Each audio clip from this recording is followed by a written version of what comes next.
எல்லாரும் வேதாகமத்தை எடுத்து கொலோசியரின் புஸ்தகம் 2ஆம் அதிகாரம் 6ஆம் வசனத்தை கூட நம்ம வாசிக்க கேட்போம். கொலோசியர், ஆகையால் நீங்கள் கர்த்தராகிய கிறிஸ்து இயேசுவை ஏற்றுக்கொண்டபடியே அவருக்குள் வேர் கொண்டவர்களாகவும் அவர் மேல் கட்டப்பட்டவர்களாகவும் அவருக்குள் நடந்து கொண்டு. ஆகையால் நீங்கள் கர்த்தராகிய இயேசு கிறிஸ்துவை ஏற்றுக்கொண்டபடியே அவருக்குள் வேறு கொண்டவர்களாயும் அவர் மேல் கட்டப்பட்டவர்களாயும் அவருக்குள் நடந்து கொண்டு.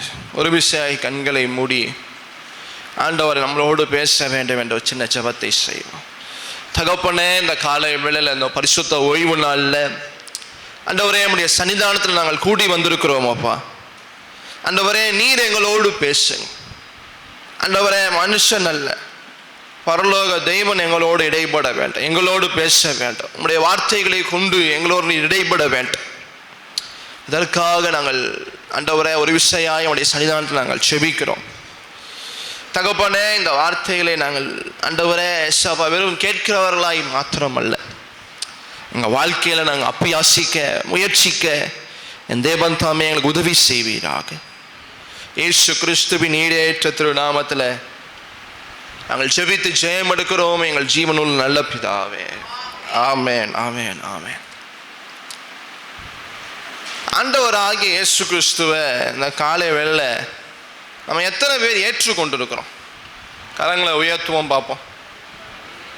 அப்போ கரங்களை உயர்த்தாதவங்கெல்லாம் ஆண்டவராகிய இயேசு கிறிஸ்துவை ஏற்றுக்கொள்ளாதவங்க, அப்படி தானே? நிறைய பேர் கரங்களே உயர்த்தலை. வசனம் என்ன கேட்குது?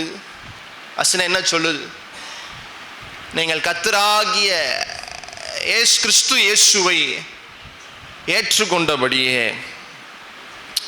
அப்போ நம்ம எல்லாருக்குள்ளேயும் கண்டிப்பாக ஒரு நிச்சயம் இருக்க வேண்டும். என்ன நிச்சயம் இருக்க வேண்டும்? நான் இயேசு கிறிஸ்துவை சொந்த இரட்சகராய் ஏற்றுக்கொண்டிருக்கிறேன். அப்படி அந்த நிச்சயம் இருக்கும் போது நீங்களும் நான் என்ன பண்ணப்பட்டிருக்கிறோம்? ரட்சிக்கப்பட்டிருக்கிறோம்.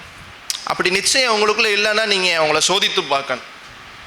நாங்கள் இயேசு கிறிஸ்துவை ஏற்றுக்கொண்டிருக்கிறேன், ஆனால் எனக்கு அந்த நிச்சயம் இல்லை, உண்மையாக எனக்கு தெரியல அப்படின்னு நீங்கள் மனதுக்குள்ளே நினைப்பீங்க.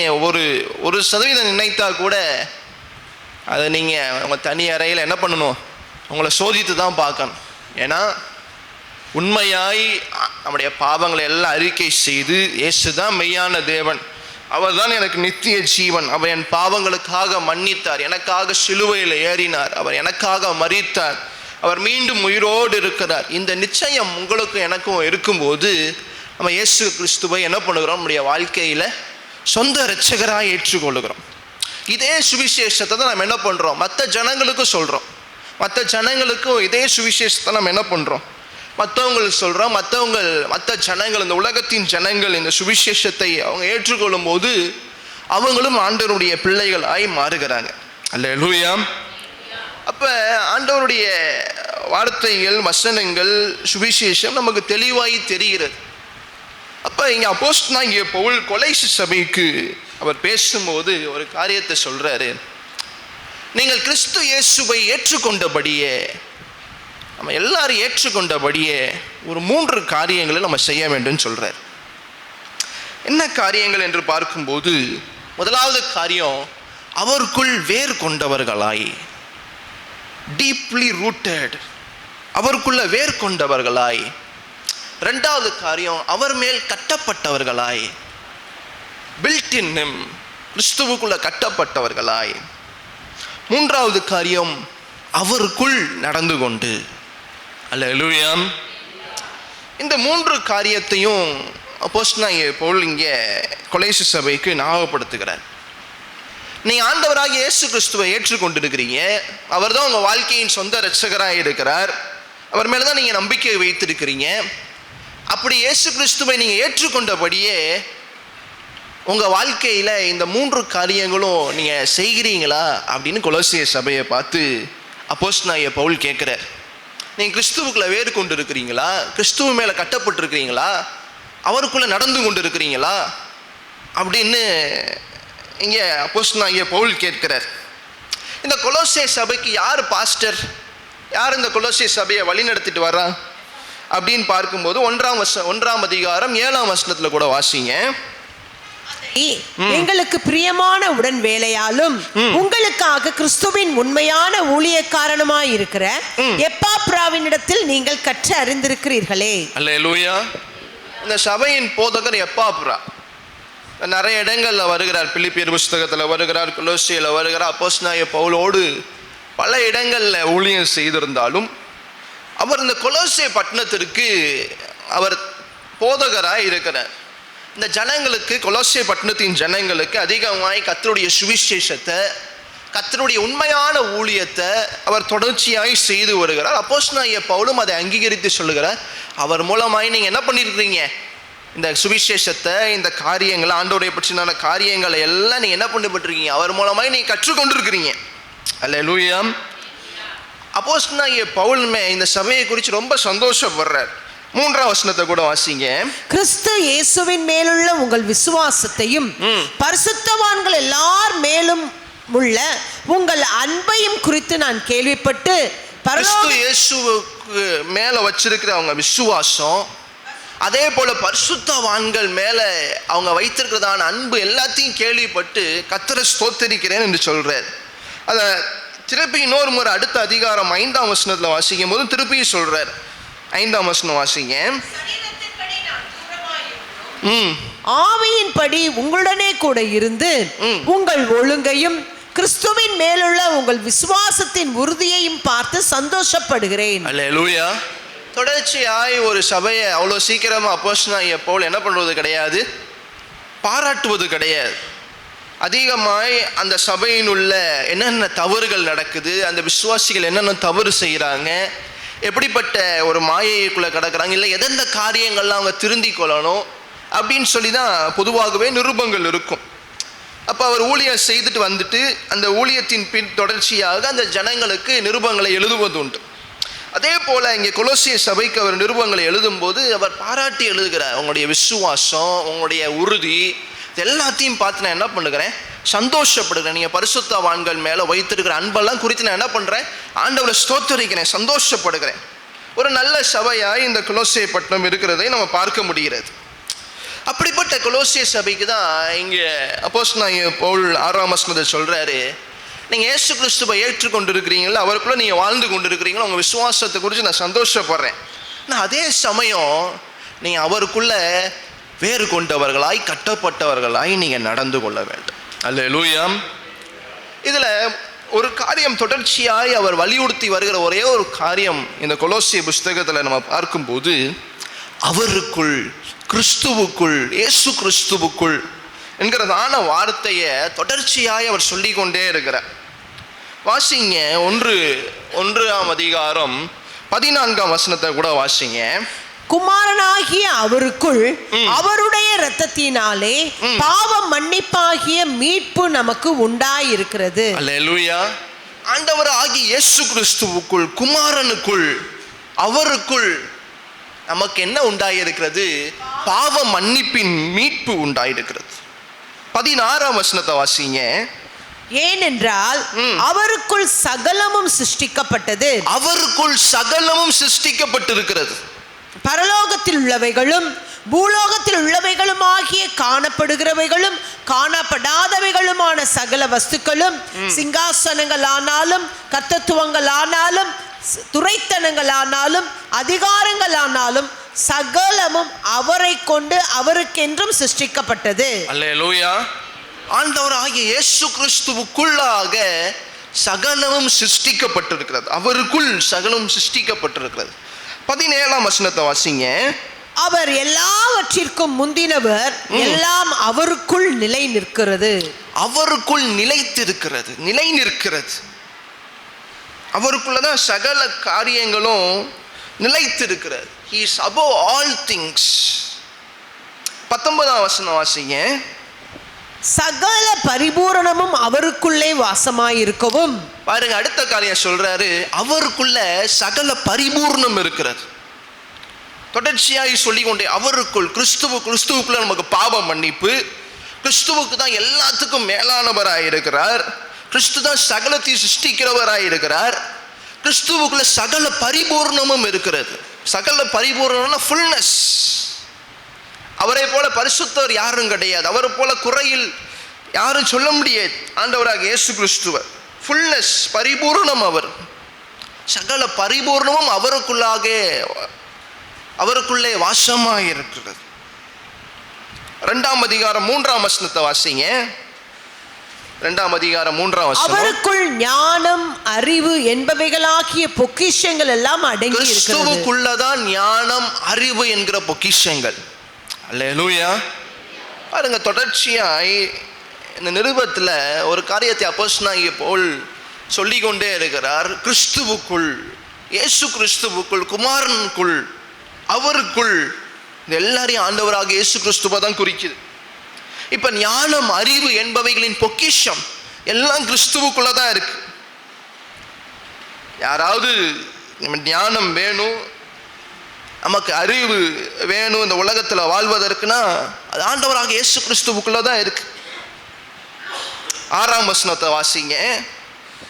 6 வசனத்துல பாருங்க, அவருக்குள் வேறு கொண்டவர்கள். நீங்கள் கர்த்தராகிய கிறிஸ்து இயேசுவை ஏற்றுக்கொண்டபடியே அவருக்குள் வேறு கொண்டவர்கள், அவர் மேல் கட்டப்பட்டவர்கள், அவருக்குள் நடந்து கொண்டு, தொடர்ச்சியாய் அவருக்குள் வேறு கொண்டவர்கள், அவருக்குள் நடந்து கொண்டு. 9 வசனத்தை பாருங்க. ஏனென்றால் தேவத்துவத்தின் பரிபூரணம் எல்லாம் சரீர பிரகாரமாக அவருக்குள் வாசமாய் இருக்கிறது. ஒரு தேவனை பார்க்கணும், ஒரு ஆண்டவரை பார்க்கணும், ஒரு தேவனை ஆகிய யெகோவாவை பார்க்கணும் அப்படின்னா நீ இயேசு கிறிஸ்துவை பார்க்கலாம். அதுதான் இங்க வசனம் தெளிவாய் சொல்கிறது. அவருக்குள் தேவத்துவத்தின் பரிபூர்ணம் எல்லாம் சரீர பிரகாரமாக அவளுக்குள் எப்படி இருக்கிறது? வாசமா இருக்கிறது. ஏன் இப்படி சொல்லப்படுகிறது? ஏன்னா ஆண்டவராக இயேசு கிறிஸ்து இந்த பூமியில வாழும்போது அவர் ஒரு தெய்வனாக அல்ல, ஒரு மனிதனாய் வாழ்ந்தார். அதே எப்படி அவர் ஒரு மனிதனாய் 100% வாழ்ந்தாரோ 100% அவர் தெய்வமாகவும் இருந்தார். அப்ப மனிதனுக்கு வருகிறதான சோதனைகள், பாடுகள் எல்லாம் அவருக்கும் வந்தது. ஆனால் என்ன சொல்லப்படுகிறது?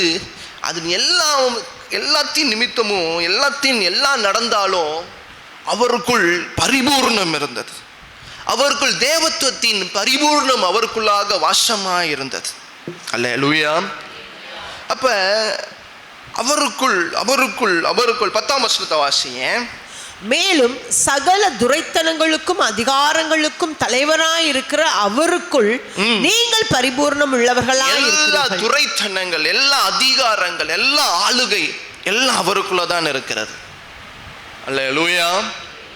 அப்ப ஆண்டவராகிய இயேசு கிறிஸ்து எப்படிப்பட்ட தேவன், நம்ம எப்படிப்பட்ட தேவனை ஆராதித்து கொண்டிருக்கிறோம் அதை புரிய வைக்கிறார் இங்க கொலோசை சபைக்கு. நீங்க சாதாரண தேவனை ஆராதிக்கல, நீங்க ஏதோ கல்லினால மண்கல்னால செய்யப்பட்டதான தேவனை ஆராதிக்கல. நீங்க சகலத்தையும், அது என்னென்ன காரியம், அவருக்குள்ளாக பாவ மன்னிப்பு, அவருக்குள்ளாக சகலம் சிருஷ்டிக்கப்பட்டது, அவரே எல்லாத்திற்கும் மேலானவராக இருக்கிறார், அவருக்குள்ள பரிபூர்ணம் இருக்கிறது, அவருக்குள்ள ஞானம், அறிவு என்கிறதான பொக்கிஷங்கள் இருக்கிறது, அவருக்குள்ள வேறு கொண்டவர்களாய் அவருக்குள்ள நடந்து கொண்டு அவருக்குள்ள சகல பரிபூர்ணம் இருக்கிறது. 9 வசனத்துல 10 வசனத்துல சகல துரைத்தனங்கள் அதிகாரத்துக்கு தலைவராய் அவருக்குள் நீங்கள் பூர்ணமுள்ளவருமாய் இருக்கிறீர்கள்.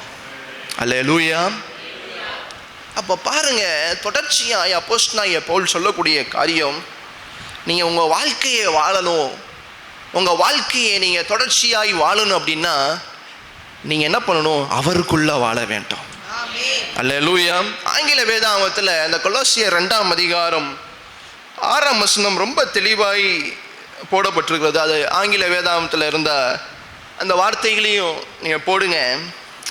So then, just as you received Christ Jesus as Lord, continue to live your lives in him. பாருங்க என்ன சொல்லப்படுகிறது? நீங்க ஆண்டவராக இயேசு கிறிஸ்துவை ஏற்றுக்கொண்டது உண்டானால் continue to live your lives in him. உங்கள் வாழ்க்கையை ஆண்டவராக இயேசு கிறிஸ்துவுக்குள்ளாக வாழுங்க. அல்லேலூயா. continue to live your lives in him. ஆண்டவராக இயேசு கிறிஸ்துவுக்குள்ளாக உங்க வாழ்க்கை இருக்க வேண்டும். கர்த்தராக இயேசு கிறிஸ்துவுக்குள்ளாக உங்க வாழ்க்கை வாழ வேண்டும். நீங்க அதனாலதான் தொடர்ச்சியாய் அவருக்குள்ள என்னென்ன காரியங்கள்லாம் இருக்கிறது, அவருக்குள்ள எப்படிலாம் செயல்படுகிறது, அவருக்குள்ள எப்படி மகத்துவங்கள் இருக்கிறது, பரிபூர்ணங்கள் இருக்கிறது, சகலத்தையும் அவருக்குள்ள தான் சிருஷ்டிக்கப்பட்டது, அவருக்குள்ள தான் பாவ மன்னிப்பு, அவருக்குள்ள தான் ஞானம் அறிவு எல்லாம். இந்த எல்லா காரியத்தையும் அப்போஸ்தலனாகிய பவுல் நல்ல தெளிவாய் கொலோசே சபைக்கு அவர் பேசுகிறார். அல்லேலூயா. இதுல நீங்க பார்த்தீங்கன்னா இப்ப நம்ம வாசித்ததான எல்லாம் அவருக்குள்ள பார்க்கும்போது ஒரே ஒரு இடத்துல மட்டும்தான் அது பிராக்டிக்கல். மற்ற இடத்துல எல்லாத்துலேயுமே அது ஆண்டவரை உயர்த்தக்கூடியதாக இருக்கும். அவர் மூலமாய் பாவ மன்னிப்பு, அவரே பெரியவர், அவரே பரிபூர்ணம், அவருக்குள்ளாக சகலம் சிருஷ்டிக்கப்பட்டிருக்கிறது, அவருக்குள்ள ஞானம் அறிவு என்கிற பொக்கிஷங்கள், அவரே துரைத்தனங்கள் அதிகாரத்துக்கும் எல்லாத்துக்கும் மேலானவராக, எல்லாமே அவருக்குள்ள ஆண்டவரை உயர்த்தக்கூடிய காரியங்களாக இருக்கிறது. ஆனால் ஒரே ஒரு வசனம் மட்டும்தான் நம்முடைய அன்றாட வாழ்க்கைக்கு சொல்லக்கூடிய காரியம். அதுதான் இந்த 6வது வசனம், அவருக்குள் வேறு கொண்டவர்களாயும் அவருக்குள் நடந்து கொண்டு. அல்லேலூயா. இந்த ஒரு வசனம் மட்டும்தான் நம்ம செய்ய வேண்டிய ஒரு காரியத்தை சொல்லுகிறது. மற்ற எல்லா வசனமும் அவருக்குள்ள எப்படிப்பட்ட காரியங்கள்லாம் இருக்குதுன்னு சொல்லப்படுகிறது. இந்த 6ஆம் வசனம் மட்டும் அம்மா ஆண்டவருக்குள்ள என்ன பண்ணணும், நம்ம ஆண்டவருக்குள்ள வேரூன்றி இருக்க வேண்டும், அவர் மேல் கட்டப்பட்டவர்களாக இருக்க வேண்டும், அவருக்குள் நடந்து கொண்டு இருக்க வேண்டும். அல்லேலூயா. இன்னைக்கு இந்த 3 காரியங்களை மாத்திரம் நம்ம பார்த்துட்டு நம்ம ஜெபம் பண்ண போறோம். முதலாவது காரியம், அவருக்குள் வேர் கொண்டவர்கள், பீயிங் ரூட்டட் இன் ஹிம், கிறிஸ்துவுக்குள்ளாக வேர் கொண்டவர்கள். அல்லேலூயா. எத்தனை பேர் கவனிச்சீங்கன்னு எனக்கு தெரியல. 6வது வேளை ஆரம்பத்திலேயே சங்கீதங்களின் புஸ்தகம் 92ஆம் சங்கீதம் வாசித்த போது கர்த்தருடைய சபையில் நாட்டப்பட்டவர்கள் என்று நம்ம தேவ ஊழியர் சபையின் போதர்கள் சொன்னாங்க. எத்தனை பேர் கவனிச்சீங்க? அல்லேலூயா. பாருங்க, வாசிங்க சங்கீதம் 1ஆம் சங்கீதம் 3ஆம் வசனத்தை கூட வாசிங்க. 1ஆம் எல்லாத்துக்கு தெரிந்ததான சங்கீதம் 1ஆம் சங்கீதம் 3ஆம் வசனம். அவர் நீர்க்கால்களின் ஓலமாய் நடப்பட்டு தன் காலத்தில் தன் கனியை தந்து இலையுதிராதிருக்கிற மரத்தை போல் இருப்பான், அவன் செய்வதெல்லாம் வாய்க்கும். முதலாவது தண்ணீர் அண்டை நாட்டப்பட்ட மரம். தண்ணீர் அண்டையில நீங்களும் நானும் நாட்டப்பட்ட மரமா இருக்க வேண்டும். சங்கீதக்காரனாகிய தாவீது தன் 1ஆம் சங்கீதத்தில் சொல்றாரு, அவன் நீர்க்கால்களின் ஓரமாய் நடப்பட்டு தன் காலத்தில் தன் தனியை தந்து இலை உதிராதிருக்கிற மரத்தை போல இருப்பான், அவன் செய்வதெல்லாம் வாய்க்கும். அதுல ஆரம்பத்துல பார்த்தீங்க அப்படின்னா அவன் நீர்க்கால்களில், அப்ப எவன்? முந்தின வசனத்தை வாசிங்க. முந்தின வசனம், கர்த்தருடைய வேதத்தில் பிரியமாயிருந்து இரவும் பகலும் அவருடைய வேதத்தில் தியானமாயிருக்கிற மனுஷன் பாக்கியவான். அல்லேலூயா. ஒரு மனுஷன் ஆண்டவராகிய இயேசு கிறிஸ்துவுக்குள்ளாக வேரூன்ற வேண்டும் என்றால், ஒரு மனிதன் தண்ணீர் அண்டையில நாட்டப்பட்ட வேண்டும் என்றால், முதலாவது அவன் செய்ய வேண்டிய காரியம் கர்த்தருடைய வேதத்தில் பிரியமாய் இருக்க வேண்டும். அல்லேலூயா. நினைக்கலாம் இது என்ன எல்லாத்துக்கும் தெரிந்த வசனம் தானே, நமக்கு பல வசனங்கள் நம்ம தெரிந்து மனப்பாடமாக வைத்திருக்கிறோம். தூக்கத்தில் எழுப்பி கேட்டால் கூட இந்த சங்கீதம் 1ஆம் சங்கீதத்தை நம்ம சொல்லுவோம். ஆனால் எத்தனை பேர் நம்முடைய வாழ்க்கையில் அதை அபியாசிக்கிறோம்?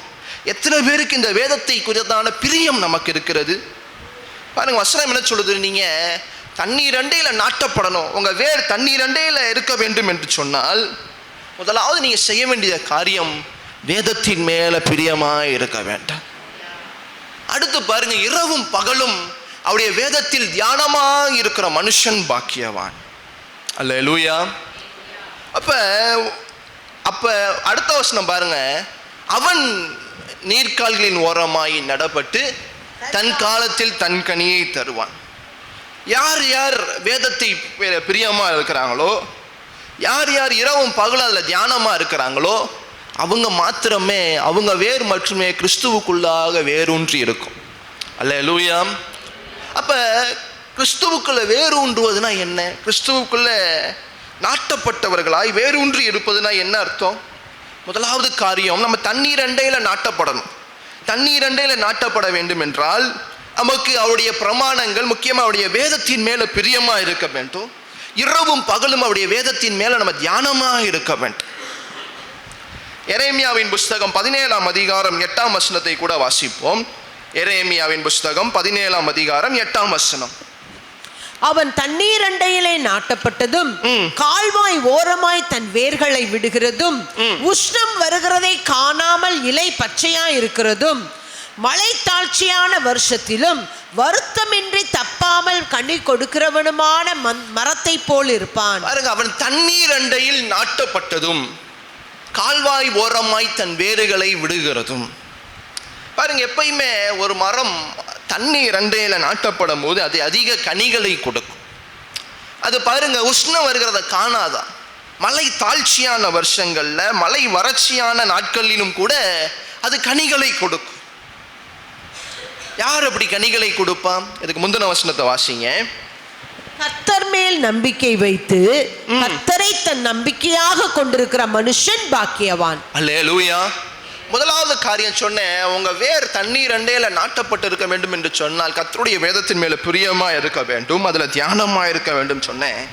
இரண்டாவது காரியம், யார் யாரெல்லாம் கர்த்தர் மேல நம்பிக்கை வைத்து கர்த்தரை தன் நம்பிக்கையாய் கொண்டிருக்கிறீங்களோ உங்களுடைய வேர் தண்ணீர் அண்டையில நாட்டப்பட்டு இருக்கும். அல்லேலூயா. மனுஷனை அல்ல. நீங்க 5ஆம் வசனத்திலிருந்து வாசித்து பாருங்க. 5ஆம் வசனத்தை வாசிங்க. மனுஷன் மேல் நம்பிக்கை வைத்து மாம்சமானதை தன் புயபலமாக்கி கொண்டு கர்த்தரை விட்டு விலகுகிற இருதயமுள்ள மனுஷன் சபிக்கப்பட்டவன் என்று கர்த்தர் சொல்லுகிறார். அவன் அந்தர வெளியில் கரளையாய் போன செடியை போலிருந்து நன்மை வருகிறதை காணாமல் வனாந்தரத்தின் வறட்சியான இடங்களிலும் குடியில்லாத உவர்நிலத்திலும் தங்குவான். பாருங்க, பல நேரங்கள்ல நம்ம மனிதனை தான் நம்புறோம். பல நேரங்கள்ல நம்ம சொந்த மாம்ச புயத்தை நம்புகிறோம். அதான் வசனம் தெளிவாய் சொல்லுது. 5ஆம் வசனத்துல பாருங்க, வசனம் தெளிவாய் சொல்லுது, மாம்சத்தை தன் புயமாக்கி கொண்டு கர்த்தரை விட்டு விலகுகிற இருதயம். பல நேரங்கள்ல நம்முடைய வாழ்க்கையின் ஆதாயத்திற்காக, நம்முடைய வாழ்க்கையின் சூழ்நிலைக்காக, நம்முடைய வாழ்க்கையின், நம்முடைய பிள்ளைகளுடைய எதிர்காலமாக இருக்கட்டும், நம்முடைய வாழ்க்கையின் காரியங்களாக இருக்கட்டும், ஏதோ ஒரு தேவைக்காக நம்ம அதிக நேரம் என்ன பண்ணுகிறோம்? மனிதனிடத்துல போய் அவங்க நம்பிக்கையை வைக்கிறோம். வசனம் என்ன சொல்லுகிறது? உங்க நம்பிக்கை மனிதர்கள் மேல, இல்லாட்டி உங்க சுயத்தின் மேல, உங்க பலத்தின் மேல, உங்க மாம்சத்தை தன் புய பலமாக்கி கொண்டு அப்படிப்பட்ட உங்க பலன் இருக்குமே, ஆனால் உங்களுடைய கனி ஒருபோதும் அது ஆசீர்வாதமா இருக்காது. வசனம் தெளிவாய் சொல்லுகிறது, அந்த மனுஷன் சபிக்கப்பட்டவன். அந்த மனுஷன் சபிக்கப்பட்டவன் என்று வசனம் சொல்லுது. கர்த்தரை விட்டு விலகுகிற இருதயம் சபிக்கப்பட்டவன் என்று கர்த்தர் சொல்லுகிறார். அப்ப ஒரு காரியம் நன்றாய் புரிந்து கொள்ளுங்க. சாபம் எப்படி நம்ம மேல வருகிறது? ஆண்டவர் மேல நம்பிக்கை வைக்காம மனுஷர்களையும் மாம்சத்தையும் நம்ம நம்பிக்கையாய் கொள்ளும் போது அந்த மனுஷன் சபிக்கப்பட்டவன் என்று யார் சொல்லுகிறார்? கர்த்தரே சொல்லுகிறார். கர்த்தரே சொல்லுகிறார். அப்போ உங்க அதே சமயம் 7ஆம் வசனத்துல வாசிக்கும் போது பார்க்கிறோம், கர்த்தர் மேல் நம்பிக்கை வைத்து கர்த்தரை தன் நம்பிக்கையாய் கொண்டிருக்கிற மனுஷன் அவன் பாக்கியவான். அங்க சங்கீதம் 1:3 வாசித்தோம், இரவும் பகலும் கர்த்தர் வேதத்தில் தியானமாய் இருக்கிற மனுஷன் பாக்கியவான் வாசித்தோம். இங்க கர்த்தர் மேல் நம்பிக்கையாய் இருக்கிற மனுஷன் பாக்கியவான். அல்லேலூயா. அப்ப பாருங்க, முதலாவது காரியம், நம்முடைய வேர் தண்ணீர் அண்டையில நாட்டப்பட்டிருக்க வேண்டும். அப்படி நாட்டப்பட்டிருக்க வேண்டும் என்றால் இரவும் பகலும் ஆண்டவருடைய வேதத்தின் மேல தியானமா இருக்க வேண்டும், வேதத்தை நேசிக்க வேண்டும். எரேமியா தீர்க்கதரிசி அழகா சொல்றாரு, கர்த்தர் மேல நம்பிக்கை இருக்க வேண்டும். அப்பதான் நம்முடைய வேர் உஷ்ண காலத்திலும், மழை தாழ்ச்சியான காலங்களிலும், பிரச்சனைகள் வரும்போது, போராட்டங்கள் வரும்போது, கடினமான சூழ்நிலைகள் வரும்போது, அவமானங்கள் வரும்போது, நிந்தைகள் வரும்போது உங்க வேர் உறுதியாக இருக்கும், கனிகள் கொடுத்து கொண்டே இருக்கும், தப்பாமல் கனிகள் கொடுக்குமா. அல்லேலூயா. அப்ப நீங்க மனுஷர்களை நம்ப போறீங்களா? உங்க மாம்சத்தை நம்ப போறீங்களா? தேவன் மேல உங்க நம்பிக்கைகளை வைக்க போறீங்களா? தேவன் மேல நம்பிக்கை வைத்தால் உங்க வேர் உறுதியாக இருக்கும். வாசிங்க எசேக்கியேலின் புஸ்தகம் 47ஆம் அதிகாரம் 12ஆம் வசனத்தை கூட வாசிப்போம். எசேக்கியேல் 47:12. நதியோரமாய் அதனில் இக்கரையிலும் அக்கரையிலும் புசிப்புக்கான சகலவித விருட்சங்களும் வளரும், அவைகளின் இலைகள் உதிர்வதும் இல்லை, அவைகளின் கனிகள் கெடுவதும் இல்லை. அவைகளுக்கு பாயும் தண்ணீர் பரிசுத்த ஸ்தலத்திலிருந்து பாய்கிறபடியினால் மாதந்தோறும் புது கனிகளை கொடுத்து கொண்டே இருக்கும். அவைகளின் கனிகள் புசிப்புக்கும் அவைகளின் இலைகள் அவிழ்தத்துக்கும் ஆனவைகள். அப்படியே 19ஆம் அதிகாரம் 10ஆம் வசனத்தையும் வாசிங்க. எசேக்கியேல் 19:10.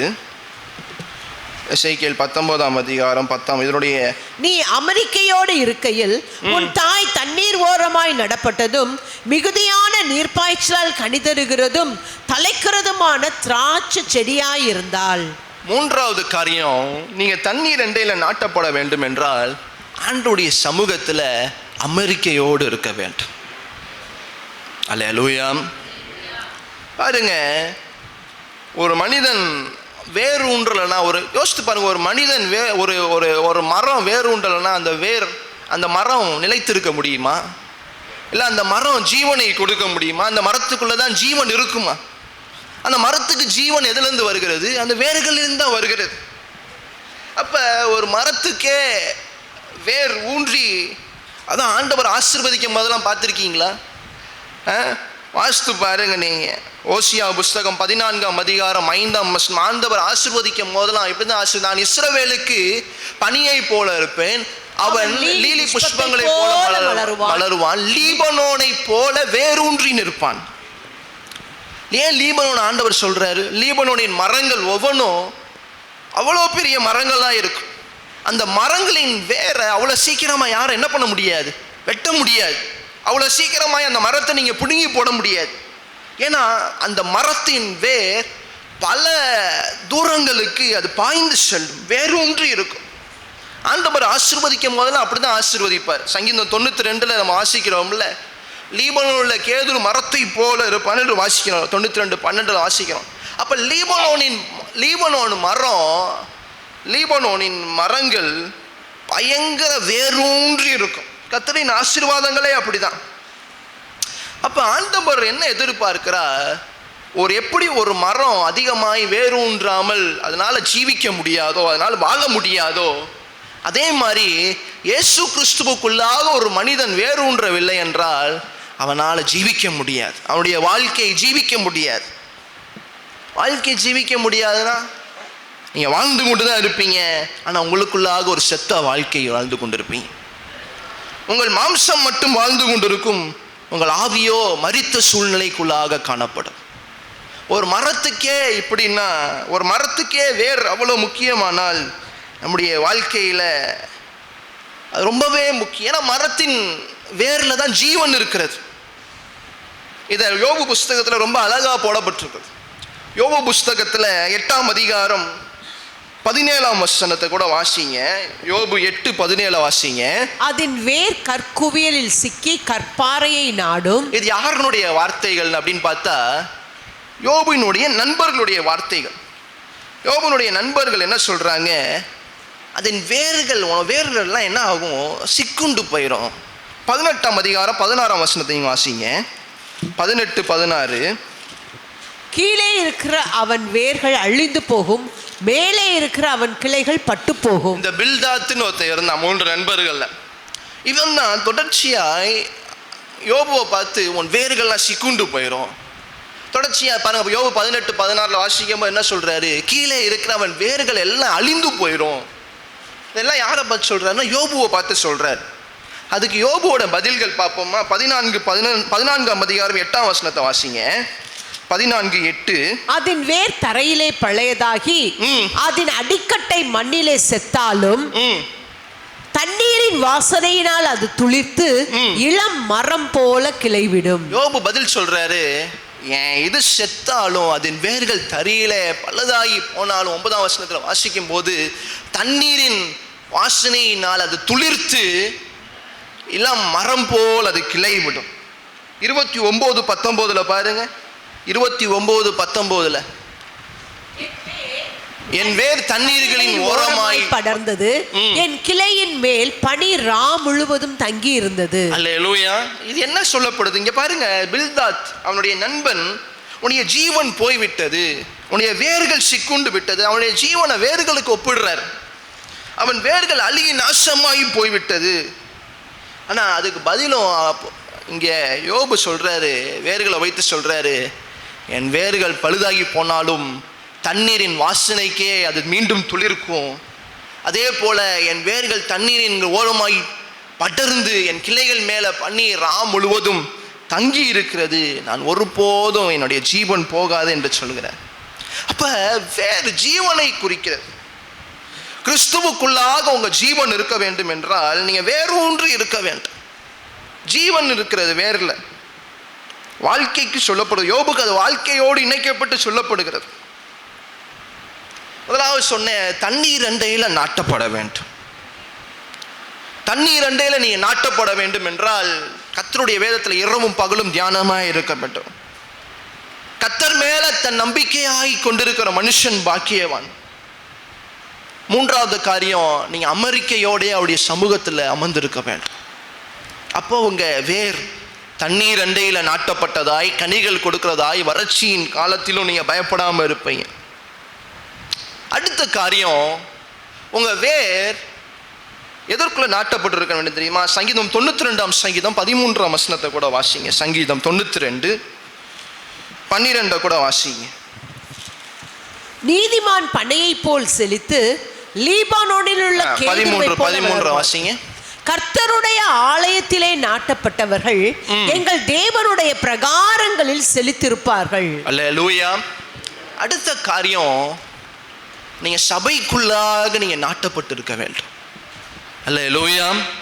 கர்த்தருடைய சபைக்குள்ளாக உங்க நாட்டம் இருக்கும். உங்க வேர் சபைக்குள்ளாக இருக்க வேண்டும். கண்ட குப்பையில கண்ட சாக்கடையில் உங்க வேர் இருக்கக்கூடாது. அங்கேயும் மரம் வளரும். நீங்க பார்த்தீங்கன்னா கண்ட இடத்துல மரம் வளரும், ஆனால் அதனுடைய நாட்கள் ரொம்ப குறுகின நாட்கள். அதனால கனிகள் கொடுக்க முடியாது. என்னைக்காவது சாக்கடையில் குப்பையில் வளரக்கூடியதான வேர், அதன் மூலமாய் வரக்கூடியதான செடிகளோ மரங்களோ கனிகள் ஆசீர்வாதமாக இருக்குமா? யோசித்து பாருங்க. அப்போ இப்படிப்பட்ட தவறான இடங்களுக்குள்ள இருக்காம உங்க வேர் சபைக்குள்ளாக நாட்டப்பட்டு இருக்க வேண்டும். அல்லேலூயா. பாருங்க, மிகுந்த ஒரு வருத்தத்தோடு ஒரு காரியத்தை நான் சொல்றேன். சபைக்குள்ளாக நாட்டப்பட்டு இருக்காம சபையிலிருந்து வெளியில போய் பல உபதேசங்களை கேட்டோம், பல தீர்க்க தரிசனங்களை கேட்டோம். உங்க சபையில நீங்க இதெல்லாம் சொன்னீங்களா? சபையில் இருக்கிறதான போதனைகளை அவமதித்து வெளியில் போய் அவங்க இப்படி எனக்கு சொன்னாங்க, இவங்க என்ன நீ ஊழியர்னு சொன்னாங்க, நீ இடம் வாங்குவேன்னு சொன்னாங்க, நீ பெரிய ஆளுன்னு சொன்னாங்க என்று பல இடங்களில் சொல்லப்படுகிறதான அவங்கள சந்தோஷப்படுத்தக்கூடியதான வார்த்தைகளை கேட்டுக்கொண்டு அதன்படி வாழ்ந்த பல பேருடைய ஜீவன் இப்போ இல்லை.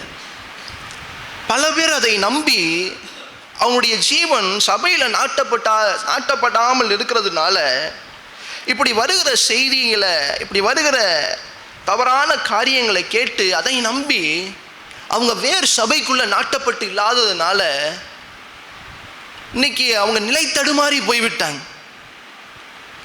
நிலை மாறி போய்விட்டாங்க.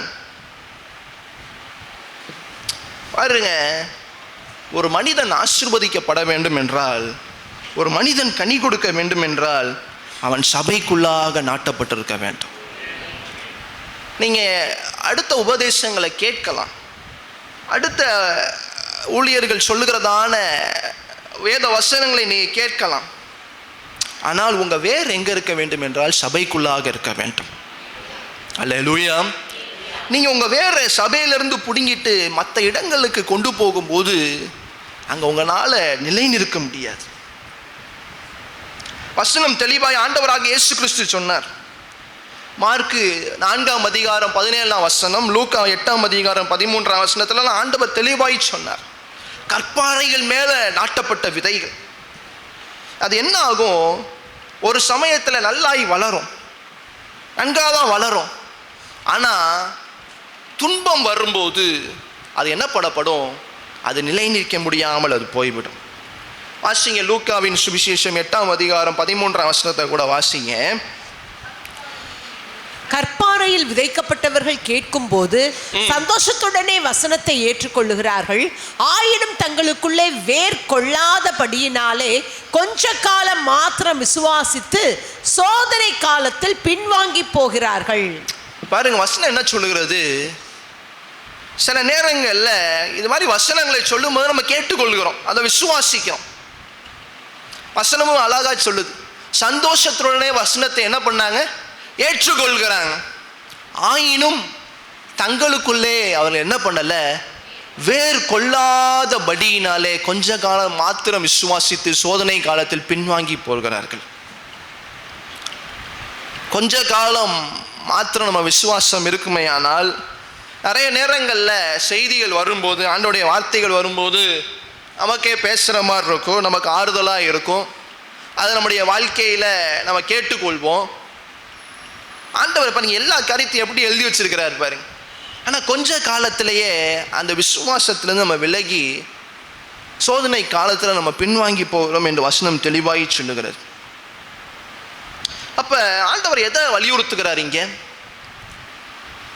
ஆயினும் தங்களுக்குள்ளே அவர்கள் வேர்கொள்ளாதபடியினாலே, அவங்க ஒழுங்கா வேர்கொண்டிருந்தா, அவங்க ஒழுங்கா வசனத்தில் வார்த்தையில் சபையில் வேர்கொண்டிருந்தா சோதனை காலத்தில் பாடுகளின் காலத்தில் பின்வாங்கி போகாமல் இருந்திருப்பாங்க. அவங்க சந்தோஷத்தோட வசனத்தை ஏற்றுக்கொண்டாங்க, ஆனால் அவங்களுக்குள்ள வேறு கொண்டு இருக்கல. சந்தோஷத்தோட வசனத்தை வார்த்தையை ஏற்றுக்கொண்டு ஆனாலும் தங்களுக்குள்ளே வேறு கொள்ளாதபடியினாலே கொஞ்ச காலம் மாத்திரம் விசுவாசித்து சோதனை காலத்தில் பின்வாங்கி போனாங்க. இந்த வேரை பற்றி பேசணும்னா பேசிக்கொண்டே போகலாம். ஏசாயாவின் புஸ்தகம் 11ஆம் அதிகாரம் 1ஆம் வசனம் சொல்லுகிறது, ஈசாயின் அடிமரத்திலிருந்து துளிர்க்கப்பட்டதான வேர் ஆண்டவராக இயேசு கிறிஸ்து. அல்லேலூயா. இயேசு கிறிஸ்து வேர் பல இடங்களில் போடப்பட்டிருக்கிறது வேதம் முழுவதுமாக. அந்த ஆண்டவராக இயேசு கிறிஸ்துவாகிய வேருக்குள்ளாக நீங்களும் நானும் நிலைத்திருக்க வேண்டும். அப்போ முதலாவது காரியம், அவருக்குள்ளாக வேறு கொண்டவர்களாய் நம்ம இருக்க வேண்டும். அல்லேலூயா. பக்கத்தில் இருக்கவங்க கை கொடுத்து சொல்லுங்க, அவருக்குள்ளாய் நீங்க வேறு கொண்டு இருக்க வேண்டும். தண்ணீர் அண்டையில நாட்டப்பட்டவர்களாய், சபையில நாட்டப்பட்டவர்களாய். ஆமென். சரி, இரண்டாவது காரியத்திற்கு போவோம். இரண்டாவது காரியம், அவர் மேல் கட்டப்பட்டவர்கள், கிறிஸ்துவின் மேல் கட்டப்பட்டவர்கள். வாசிங்க எபேசியரின் புஸ்தகம் 2ஆம் அதிகாரம் 20ஆம் வசனம் 21ஆம் வசனத்தை கூட வாசிப்போம். எபேசியர் 2:20-21. அப்போஸ்தலர் தீர்க்கதரிசிகள் என்பவர்களுடைய அஸ்திபாரத்தின் மேல் கட்டப்பட்டவர்களுமாய் இருக்கிறீர்கள். அதற்கு இயேசு கிறிஸ்து தாமே மூளைக்கல்லாய் இருக்கிறார். பாருங்க, தீர்க்கதரிசிகள் அப்போஸ்தலர்கள் அவர்கள் மேல அவங்க அஸ்திபாரம் போடப்பட்டு கட்டப்பட்டிருக்கிறீங்க. ஆனா அது எல்லாத்துக்கும் மூளைக்கல் ஆண்டவராக இயேசு கிறிஸ்து. அல்லேலூயா. மூளைக்கல் ஆண்டவராக இயேசு கிறிஸ்து. 22ஆம் வசனத்தை அதை தொடர்ந்து வாசிங்க. அவர் மேல் மாளிகை முழுவதும் இசைவாய் இணைக்கப்பட்டு கர்த்தருக்குள் பரிசுத்த ஆலயமாக எழும்புகிறது. இந்த மூளைக்கல்லாக இயேசு கிறிஸ்துவின் மேல நம்ம இணைக்கப்பட்டு ஒரு பரிசுத்த கர்த்தருக்குள்ள பரிசுத்த ஆலயமாய் எழும்புகிறது. அவர் மேல் நீங்களும் ஆவியினாலே தேவனுடைய வாசஸ்தலமாக கூட்டி கட்டப்பட்டு வருகிறீர்கள். அல்லேலூயா.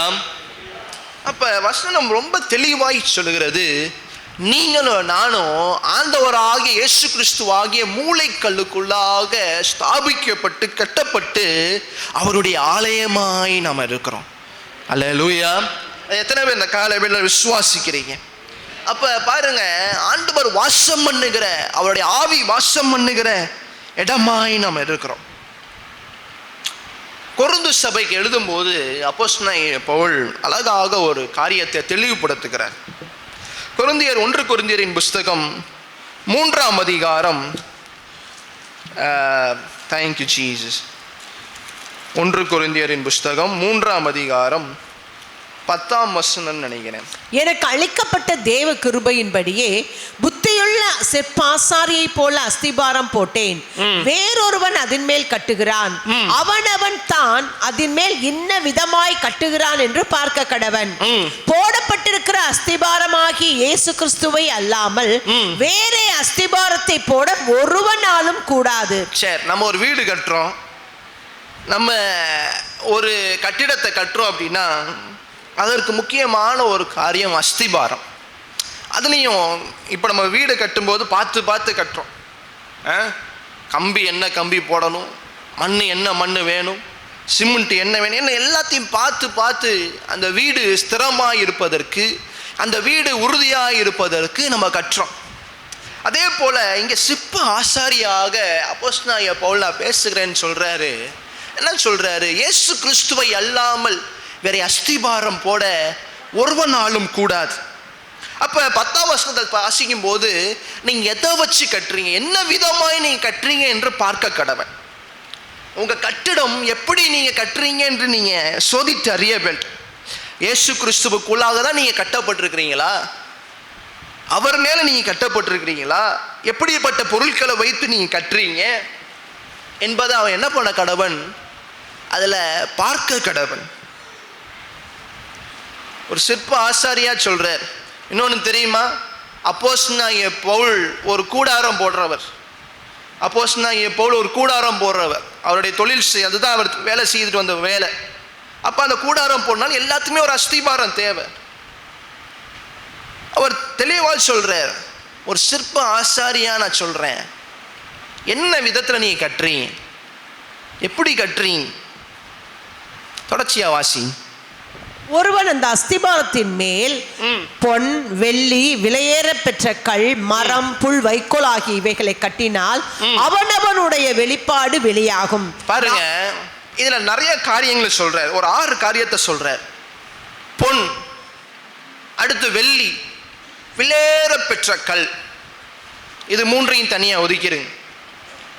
மரம், புல், வைக்கோல், இது 3ஐயும் தனியா ஒதுக்கிடுங்க. மொத்தம் 6 காரியத்தை சொல்றார். சொல்லிட்டு என்ன சொல்றாரு, இதுல எதெல்லாம் வச்சு நீங்க கட்ட போறீங்க? தொடர்ந்து வாசிங்க. அவனவனுடைய வேலைப்பாடு வெளியாகும், நாளானது அதை விளங்க பண்ணும். பாருங்க, ஒரு நாள் வரும், அது ஆண்டவருடைய நியாய தீர்ப்பின் நாளா இருக்கலாம். ஒரு நாள் வரும், அந்த நாள்ல நீங்க கட்டினதான இந்த கட்டடத்திற்கு உண்டான வேலைப்பாடு என்னன்னு வெளியாகும். எப்படிப்பட்டு உங்க கட்டிடம் எப்படிப்பட்டதா இருக்கிறது என்று அது சோதித்து அறியப்படும். வாசி, தொடர்ச்சியா வாசி. ஏனெனில் அது அக்கினியினாலே வெளிப்படுத்தப்படும். அவனவனுடைய வேலைப்பாடு எத்தன்மை உள்ளதென்று அக்கினியானது பரிசோதிக்கும். ஒரு நாள் நீங்களும் நானும் சோதனைக்குள்ளாக தள்ளப்பட போகிறோம். அதுல யாரும் தப்பிக்க முடியாது. நீ உட்கார்ந்து இருக்கிற ஒருத்தரும் தப்பிக்க முடியாது. சோதனை நாட்களுக்கு யாரும் தப்பான். அப்ப நாள் ஒன்று வருகிறது, அது நம்ம நாளை அறியோம். ஆனால் நாள் ஒன்று வருகிறது, நம்முடைய கட்டிடம் எப்படிப்பட்டதா இருக்கிறது என்பதை நம்முடைய வேலைப்பாடு அது விளங்க செய்யுமா? ஏன்னா அது சாதாரண ஒரு நாள் கிடையாது. அக்கினியினால் அது என்ன பண்ணப்படும்? பரிசோதிக்கப்படும். ஒரு டெஸ்டிங். எப்படி அக்கினியினால ஒரு சோதனை நடக்கிறதோ அதே போல அக்கினியினால் ஒரு சோதனை நடக்கும். அந்த அக்கினியினால சோதிக்கும் போது என்ன ஆகும்? முன்னாடி சொன்னாரு பார்த்தீங்களா, என்னென்ன காரியங்களை சொன்னாரு? மரம், புல், வைக்கோல், இது எல்லாம் அக்கினியில சோதிக்கும் போது என்ன ஆகும்? இது எல்லாம் எரிந்து நாசமாகி போய்விடும். அதே சமயம் பொன், வெள்ளி, விலையேறிய கல்லினால கட்டும்போது அது உறுதியாக இருக்கும். அக்கினியினால ஒரு நாள் சோதிக்கப்பட வருகிறது. நீங்க மரத்தினால, புல்லினால, வைக்கோலினால உங்களுடைய அஸ்திபாரம் போடப்பட்டிருக்குமே ஆகில், உங்களுடைய கட்டிடம் கட்டப்பட்டிருக்குமே ஆகில், அக்கினியின் நாள் வரும்போது, சோதனையின் நாள் வரும்போது அது எல்லாம் பட்சித்து எரிந்து விடும். அல்லேலூயா. அதுதான் முன்னாடி இருந்து அப்போஸ்தலனாகிய பவுல் சொல்றாரு, கண்மலையாகிய இயேசு கிறிஸ்து, மூளைக்கல்லாகிய இயேசு கிறிஸ்து, அஸ்திபாரமாகிய இயேசு கிறிஸ்து. பாருங்க, நாள் ஒன்று வருகிறது, அந்த நாள் சோதனை நாள் ஒன்று வருகிறது, அக்கினி நாள் உண்டான ஒரு பரிசோதனை. அதில் நம்ம பாஸ் ஆகிட்டோம்னா தொடர்ந்து வாசிங்க.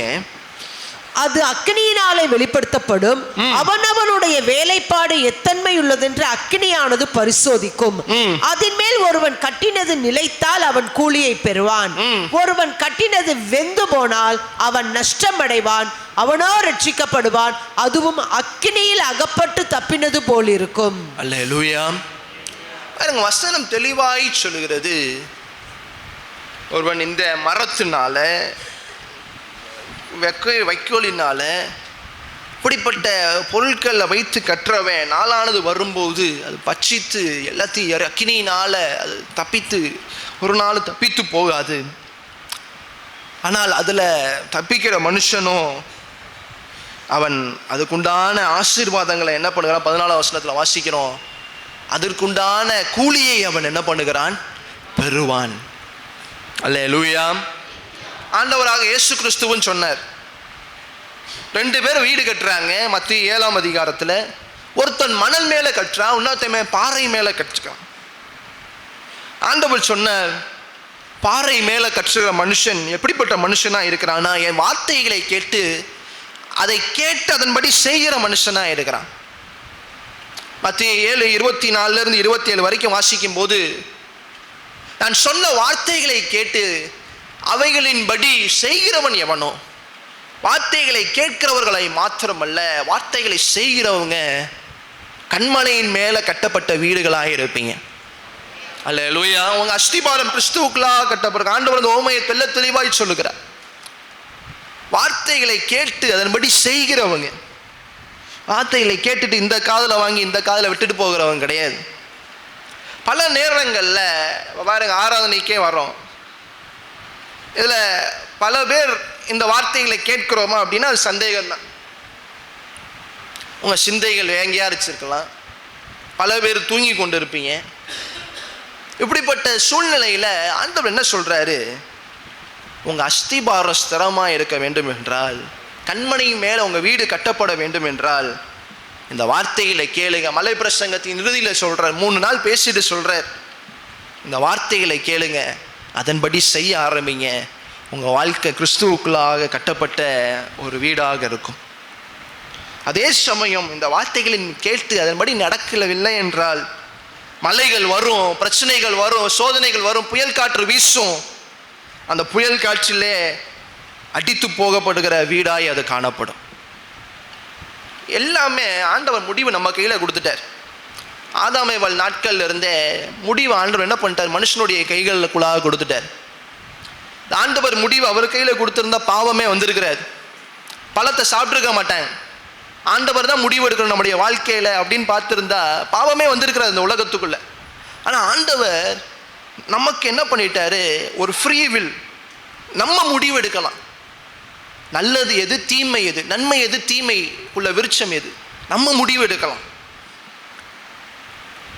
எப்படி ஆதாம் ஏவாளுக்கு அந்த முடிவு எடுக்கிற சூழ்நிலை கொடுக்கப்பட்டதோ நமக்கும் அதே தான், நம்ம கையில் தான் இருக்குது. ஆண்டவர் வசனத்தை எல்லாத்தையும் எழுதி வச்சிட்டார். நம்ம எப்படிப்பட்ட வீடை கட்டுறோம், நம்ம அதை கேட்டு எப்படி நடக்கிறோம், அவருடைய வார்த்தைகளை கேட்டு எப்படி நடக்கிறோம், அதன்படி எப்படி நம்ம செய்கிறோம், எல்லாமே நம்ம கையில் தான் இருக்குது. வாசிங்க ஏசாயாவின் புஸ்தகம் 28ஆம் அதிகாரம் 16ஆம் வசனத்தை கூட வாசிங்க. ஏசாயா 28:16. ஆதலால் கர்த்தராகிய ஆண்டவர் உரைக்கிறதாவது, இதோ அஸ்திபாரமாக ஒரு கல்லை நான் சீயோனிலே வைக்கிறேன், அது பரீட்சிக்கப்பட்டதும் விலையேறப்பட்டதும் திட அஸ்திபாரம் உள்ளதுமான மூளை கல்லாயிருக்கும். பாருங்க, விசுவாசிக்கிறவன் பதறான். ஆண்டவரை விசுவாசிக்கிறவன் பதறான். அதுல என்ன சொல்லப்படுது பாருங்க? பரீட்சிக்கப்பட்டதும் விலையேற பெற்றதும். அப்படின்னா என்ன?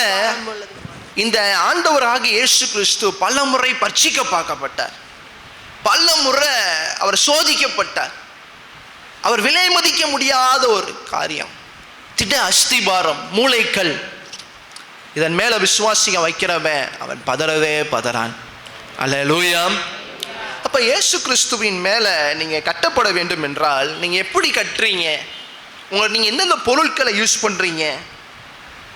உங்கள் கலவை எப்படிப்பட்ட கலவையாக இருக்கிறது, அது ரொம்பவே முக்கியம். கேட்கிறவர்களாய் மாத்திரமல்ல, அதை செய்கிறவர்களாயும் இருக்க வேண்டும். அப்போதான் உங்கள் அஸ்திபாரம் கண்மலையின் மேலே போடப்படும்.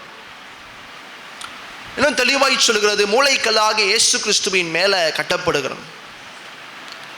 இதே வசனத்தை அப்போஸ்தலனாகிய பேதுரு அவர் புஸ்தகத்தில் எடுத்து காட்டுறார். 1 பேதுரு 2ஆம் அதிகாரம் 5ஆம் வசனம் 6ஆம் வசனத்தை வாசிக்கும் போது இதே வசனத்தை அங்கே கோடிட்டு காட்டுறார். ஜீவனுள்ள கற்பனை, ஜீவனுள்ள கற்களை போல ஆவிக்கேற்ற மாளிகையாகவும் இயேசு கிறிஸ்து மூலமாய் தேவனுக்கு பிரியமான ஆவிக்கேற்ற பலிகளை செலுத்தும்படிக்கு பரிசுத்த ஆசாரிய கூட்டமாயும் கட்டப்பட்டு வருகிறீர்கள்.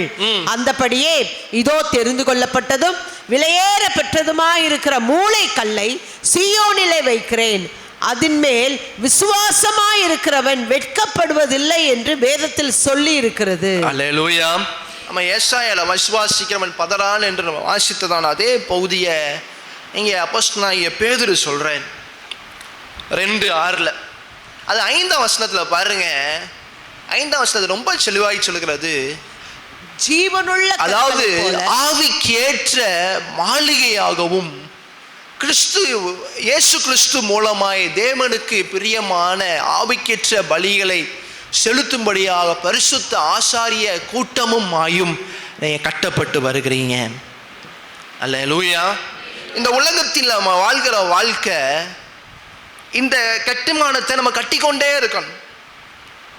இது சமீபத்தில் ஏதோ 1 ஆண்டு 2 ஆண்டில் முடிகிற கட்டுமானம் கிடையாது. ஆண்டவராக இயேசு கிறிஸ்து வரும் வரைக்கும், அக்கினி சோதனையின் நாள் வரும் வரைக்கும், உங்களை சோதிக்கிற நாள் வரும் வரைக்கும் உங்கள் கட்டுமானம் அதுக்கு உறுதியாய் கட்டப்பட்டு கொண்டே வர வேண்டும். அல்லேலூயா, அல்லேலூயா. வசனம் தெளிவாய் சொல்கிறது, ஆசாரிய கூட்டமாகவும் நீங்கள் கட்டப்பட்டு வருகிறீங்க, கட்டப்பட்டு வருகிறீங்க. 3வது காரியம், அவருக்குள் நடந்து கொண்டு. அதில் கை கொடுத்து சொல்லுங்க, அவருக்குள் நடந்து கொண்டு. அவருக்குள், கிறிஸ்துவுக்குள், இயேசு கிறிஸ்துவுக்குள். இயேசு கிறிஸ்துவுக்குள்ள நம்ம நடக்க வேண்டும் என்றால் அப்போஸ்தலனாகிய பவுல் ஒரு காரியத்தை சொல்றார். 7ஆம் வசனத்தை கூட வாசிங்க. நீங்கள் போதிக்கப்பட்டபடியே விசுவாசத்தில் உறுதிப்பட்டு ஸ்தோத்திரத்தோட அதிலே பெருகுவீர்களாக. அல்லேலூயா. நீங்க ஆண்டவராகிய இயேசு கிறிஸ்துவுக்குள் நடந்து கொண்டு அவருக்குள்ள நீங்க நடக்க வேண்டும் என்றால் 2 காரியம். என்னென்ன காரியம் அப்படின்னா, விசுவாசத்தில் உறுதிப்பட வேண்டும், நீங்க ஸ்தோத்திரத்தில் பெருக வேண்டும். அல்லேலூயா. இந்த 2 காரியத்தை நீங்க எப்படி செய்ய போறீங்க? உங்களுக்கு போதிக்கப்பட்டபடியே, நீங்க உங்களுக்கு எப்படி போதிக்கப்பட்டிருக்கிறோ அதன்படியே விசுவாசத்தில் நீங்க பெருகுங்க, விசுவாசத்தில் உறுதியா இருங்க, ஸ்தோத்திரத்தில் பெருகுங்க.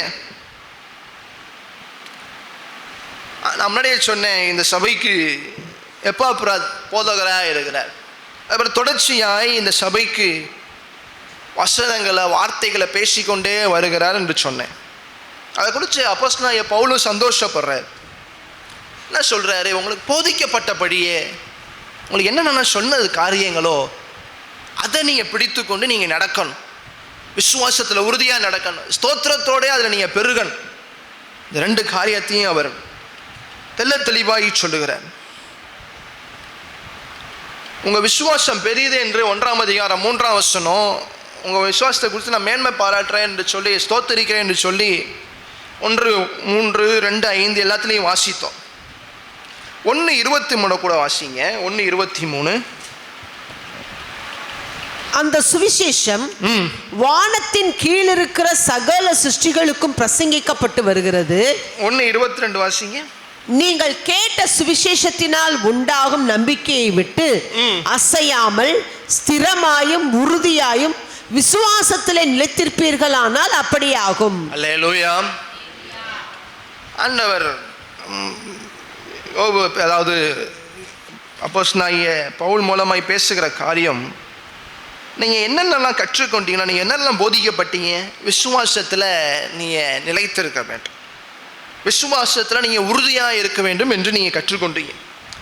அதன்படியே நீங்கள் என்ன பண்ணீங்க? நீங்கள் கேட்ட சுவிசேஷத்தினால் உண்டாகும் நம்பிக்கையை விட்டு அசையாமல் ஸ்திரமாக உறுதியாக விசுவாசத்தில் நிலைத்திருப்பீர்கள். ஆனால் அப்படியே ஆகும். அல்லேலூயா.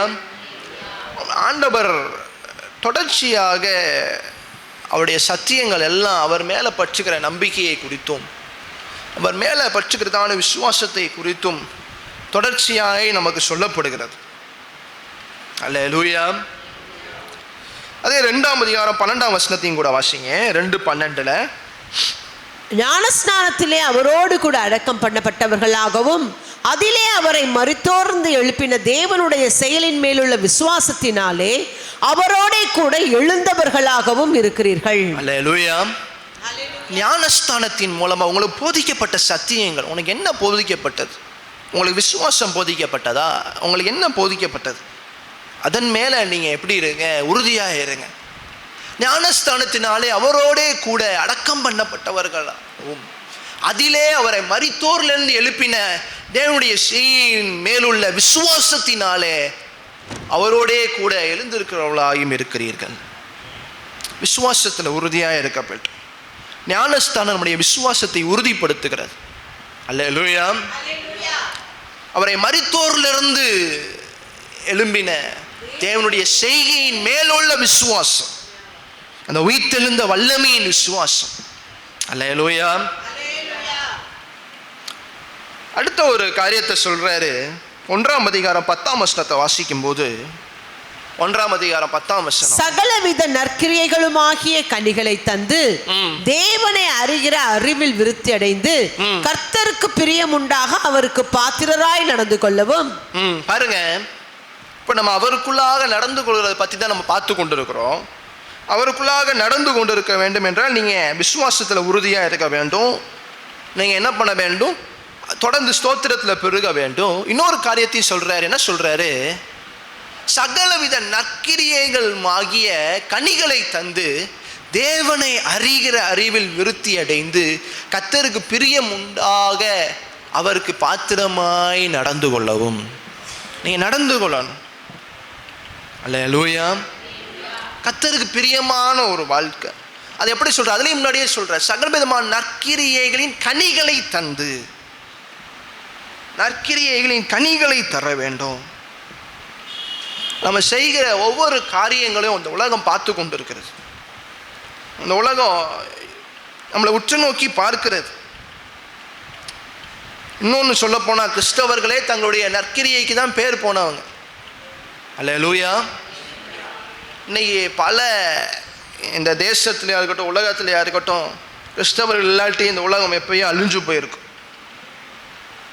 அப்போ பாருங்க, ஆண்டவர் சொல்றாரு, சகலவித நற்கிரியைகளும் ஆகிய கனிகளை நீங்க தர வேண்டும். தேவனை அறிகிற அறிவில் நீங்க விருத்தி அடைய வேண்டும். அல்லேலூயா.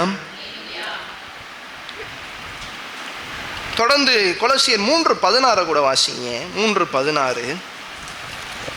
கிறிஸ்துவின் வசனம் உங்களுக்குள்ளே சகல ஞானத்தோடும் பரிபூரணமாக வாசமாய் இருப்பதாக, சங்கீதங்களினாலும் கீர்த்தனைகளினாலும் ஞான பாட்டுகளினாலும் ஒருவருக்கொருவர் போதித்து புத்தி சொல்லிக் கொண்டு உங்கள் இருதயத்திலே கர்த்தரை பக்தியுடன் பாடி வார்த்தையினால். அடுத்த காரியம், ஒருவருக்கொருவர் என்ன பண்ணுங்க? புத்தி சொல்லு.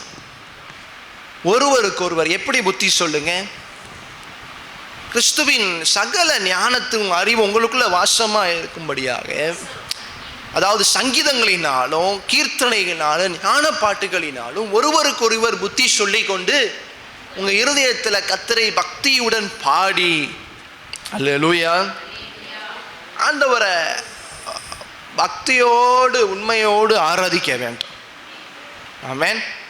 நிறைய பேர் இன்னைக்கு காலையில் தூங்கிக்கிட்டே நம்ம ஆராதிக்கிறோம். வாயை மூடிக்கிட்டே எப்படி ஆராதிக்க முடியும்னு எனக்கு தெரியல. அது நான் கேள்விப்பட்டதில்லை. வாயை மூடிக்கிட்டே எப்படி பாடுறதுன்னு எனக்கும் தெரியல. வாயை திறந்தால் தான் பாட்டு வரும். நிறைய பேர் நம்முடைய சபையில் வாயை மூடிக்கிட்டே பாடுறாங்க. அது ஒரு ஆச்சரியமான காரியம்தான். அப்போ வசனம் தெளிவாய் சொல்லுகிறது, பக்தியோடு பாடி ஒருவருக்கு ஒரு புத்தி சொல்ல வேண்டும். அந்த புத்தி சொல்லுதல் எதன் அடிப்படையில் இருக்க வேண்டும் என்றால், சங்கீதங்கள், ஞான பாட்டு, கீர்த்தனைகள், இதில் அடிப்படையாகி கொண்டு உங்கள் மனசில் இருக்கிறதெல்லாம் நீங்கள் அவங்க மேலே இருக்கிற பொறாமையில், அவங்க மேலே இருக்கிற வஞ்சகத்துலேயும் உங்கள் மனசில் இருக்கிறதெல்லாம் சொல்லிடக்கூடாது. வசனத்தின் அடிப்படையில், வேதத்தின் அடிப்படையில். அடுத்து ஸ்தோத்திர 2ஆம் வசனம் 7ஆம் வசனத்தில் வாசித்தோம், 2:7 வாசித்தோம். ஸ்தோத்திரத்தில் நீங்கள் பெருகணும் வாசித்தோம். ஸ்தோத்திரத்தோடய அதில் பெருகுவீர்களாக. 3ஆம் அதிகாரம் 17ஆம் வசனத்தில் வாசிக்கும் போது, வார்த்தையினாலாவது கிரியைகளினாலாவது நீங்கள் எதை செய்தாலும் அதையெல்லாம் கர்த்தராகிய இயேசுவின் நாமத்தினாலே செய்து அவர் முன்னிலையாக பிதாவாகிய தேவனை ஸ்தோத்திரியுங்கள். நீங்க எதை செய்தாலும், வார்த்தையில இல்லாட்டி கிரியையில, இதை தவிர வேற எதுவும் செய்ய முடியாது. நம்ம வார்த்தையில, கிரியையில, எல்லாத்துலையும் சொல்ல போனா நீங்க எதை செய்தாலும் அவை எல்லாத்தையும் இயேசு கிறிஸ்துவின் நாமத்தினாலே செய்து அவர் முன்னிலையாக பிதாவின் தேவனை என்ன பண்ணுங்க? ஸ்தோத்திரியுங்க.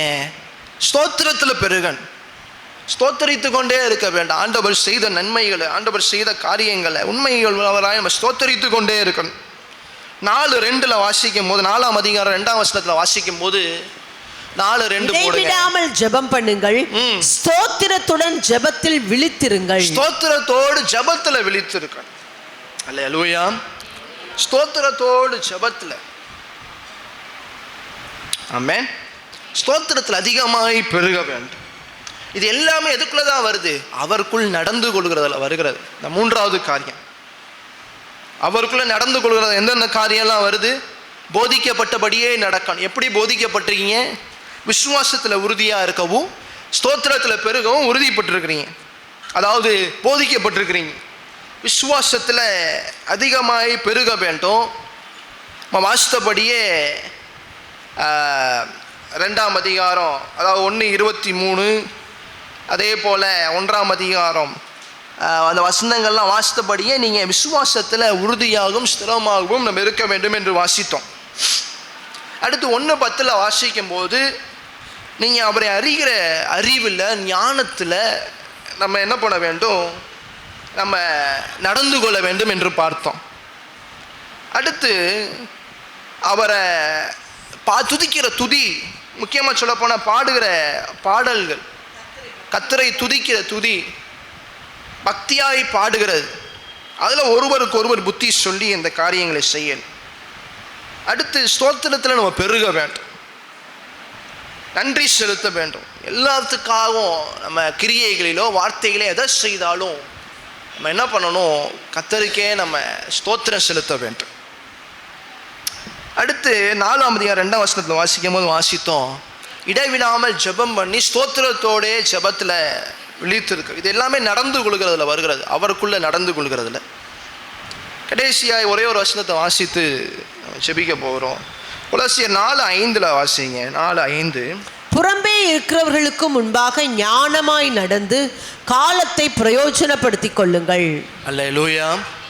அடுத்த ஒரு நடக்கை என்ன அப்படின்னா, புறம்பே அப்படின்னா அந்த உலகத்தில் இருக்கிறவங்க, அவங்களுக்கு முன்பாக நீங்கள் எப்படி இருக்கணுமா? ஞானமாய் நடக்க வேண்டுமா? அல்லேலூயா.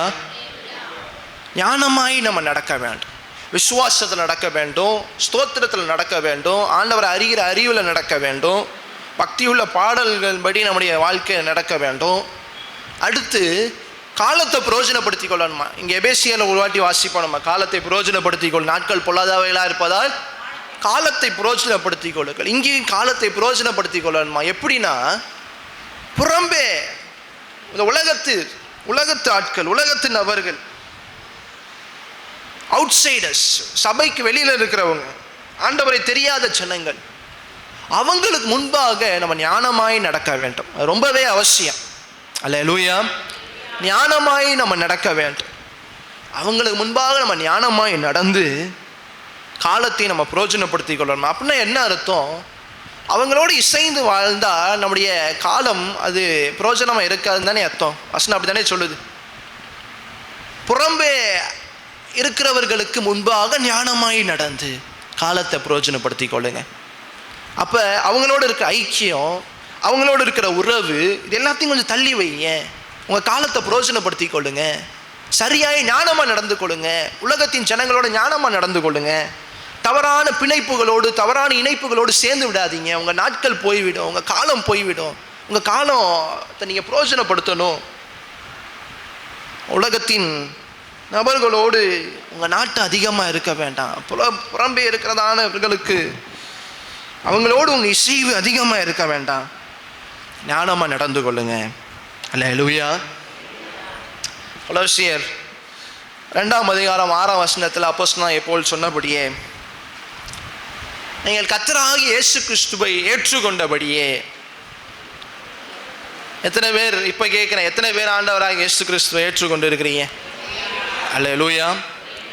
அப்போ அவரை ஏற்றுக்கொண்டு இருக்கிறோம் என்று கை உயர்த்தின எல்லாரும் அவருக்குள்ள வேறு கொண்டவர்களாய், அவர் மேல் கட்டப்பட்டவர்களாய், அவருக்குள் நடந்து கொண்டு. அல்லேலூயா. இதே வார்த்தை தான் நான் அறந்தாங்கி சபையில் பேசும்போது இதே வார்த்தைகள் தான் சொன்னேன். ஒரு வாரமாக இந்த வார்த்தைகளை தொடர்ச்சியாய் தியானித்து கொண்டு இருக்கு போது தான் இந்த செய்தி எனக்கு கிடைத்தது. அப்போ ஏன் வேறு கொள்ள வேண்டும்? தண்ணீர் அண்டையில் நம்ம வேறு இருக்க வேண்டாம். தண்ணீர் அண்டையில் நாட்டப்பட்டது தான் கனி கொடுக்க முடியும். அப்போ தண்ணீர் அண்டையில் நாட்டப்பட வேண்டும் என்றால் வசனம் தெளிவாய் சொல்கிறது, வேதத்தின் மேலே பிரியமாக இருக்கணும், இரவும் பகலும் அதை தியானிக்கணும். கர்த்தரே என் நம்பிக்கை, அவர் மேலே நம்பிக்கையாகி கொண்டிருக்கிற மனுஷன் பாக்கியவான் அப்படின்னு யாரெல்லாம் சொல்கிறீங்களோ உங்கள் வேர் தண்ணீர் அண்டையில் நாட்டப்பட்டிருக்கும். மனுஷன் மேலே, உங்கள் மாம்சத்தின் பலத்தின் மேலே நம்பிக்கை வைத்தினா அது உங்களுக்கு சாபோன்னு என்று வசனம் சொல்லுகிறார், என்று கர்த்தரே சொல்லுகிறார். அமெரிக்கையா ஆண்டுடைய சமூகத்தில் நீங்கள் இருக்கும்போது, அவருடைய பிரசனத்தில் இருக்கும்போது உங்களுடைய வேர் என்ன பண்ணுகிறது? தண்ணீர் அண்டையில் நாட்டப்படுகிறது. அடுத்து 2வது காரியம், சபையில் நம்ம நாட்டப்பட்டிருக்க வேண்டாம். கர்த்தருடைய ஆலயத்தில் நாட்டப்பட்டவர்கள். அதான் சொன்னேன், மரங்கள் குப்பையிலையும் வளருது, சாக்கடையிலையும் வளருது, அசிங்கமான இடங்களையும் வளருது. ஆனால் அப்படிப்பட்ட மரங்கள் நிலைத்திருப்பது கிடையாது, அப்படிப்பட்ட செடிகள் நிலைத்திருப்பது கிடையாது. தவறான உபதேசங்களையும் கள்ள போதனைகளையும் கள்ள தீர்க்க தரிசனங்களையும் போய் சிக்கி கொண்டு இருந்தீங்கன்னா தயவு செய்து சபையில் நாட்டப்படுது. நான் முன்னாடியே சொன்னேன், பல பேருடைய ஜீவன் போகுதுன்னு. என்கிட்ட வந்து தனியாக கேட்டிங்கன்னா நான் சொல்லுவேன். சமீபமாக கூட பல சம்பவங்கள் தெளிவாய் நான் பேரையோ ஆட்களையோ சொல்ல விரும்பலை. பாருங்க, சபையில் நாட்டப்பட்டுருங்க. அவங்க சொல்கிறாங்க, இவங்க சொல்கிறாங்க, ஆண்டவரை சொல்கிறத தவிர வேறு யாரும் உங்கள் வாழ்க்கையில் பேச வேண்டாம். கர்த்தருடைய வசனம் உங்களோடு பேசுகிறத தவிர வேறு யாரும் உங்களுக்கு அதிகமாகி ஆண்டவர் தெள்ள தெளிவாய் பேச முடியாது. கர்த்தருடைய வசனம் தான் உங்களுக்கு தெள்ள தெளிவாய் உங்களோடு இடைப்படும். அப்போ கர்த்தருடைய சபையில் நீங்கள் நாட்டப்பட்டிருக்க வேண்டும். 2வது காரியம், அவர் மேலே கட்டப்பட்டவர்களாய் நம்ம இருக்க வேண்டும் என்று சொன்னேன். அப்போ எதை வச்சு நீங்கள் உங்கள் பில்டிங்கை கட்டுறீங்க? எப்படி உங்கள் கட்டுமானம் கட்டப்படுகிறது?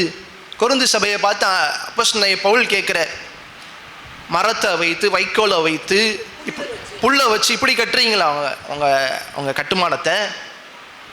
நாட்கள் வருகிறது, சோதனை நாட்கள் வருகிறது, அக்கினி நாட்கள் வருகிறது, அதில் எல்லாம் எரிந்து போய்விடும். சோதனையில் எல்லாம் எரிந்து போய்விடும்.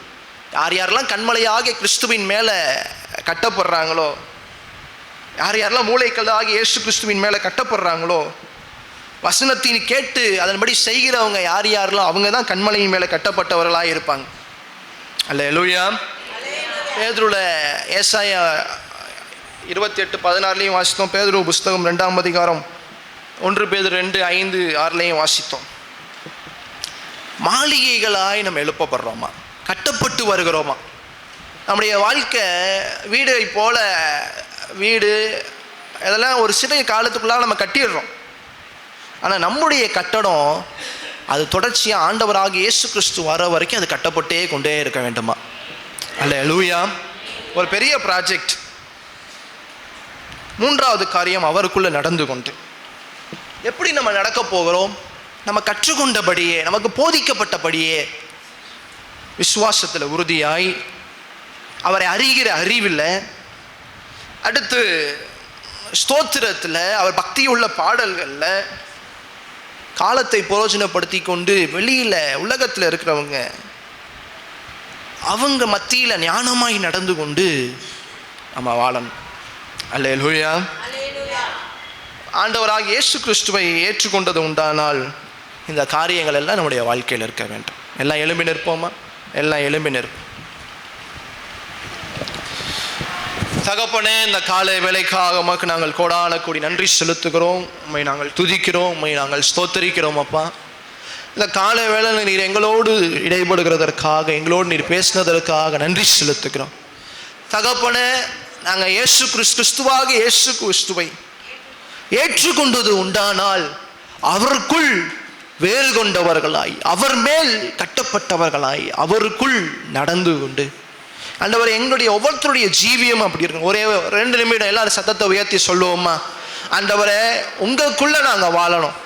ஆங்கில வேதாந்தத்தில் ரொம்ப தெளிவாக இந்த continue to live your lifes in him. ஆண்டவராக இயேசு கிறிஸ்துவுக்குள்ளாக உங்கள் வாழ்க்கை இருக்க வேண்டும். நீங்கள் அவரை ஏற்றுக்கொண்டது உண்டானால் அவருக்குள்ள உங்கள் வாழ்க்கை இருக்க வேண்டும்.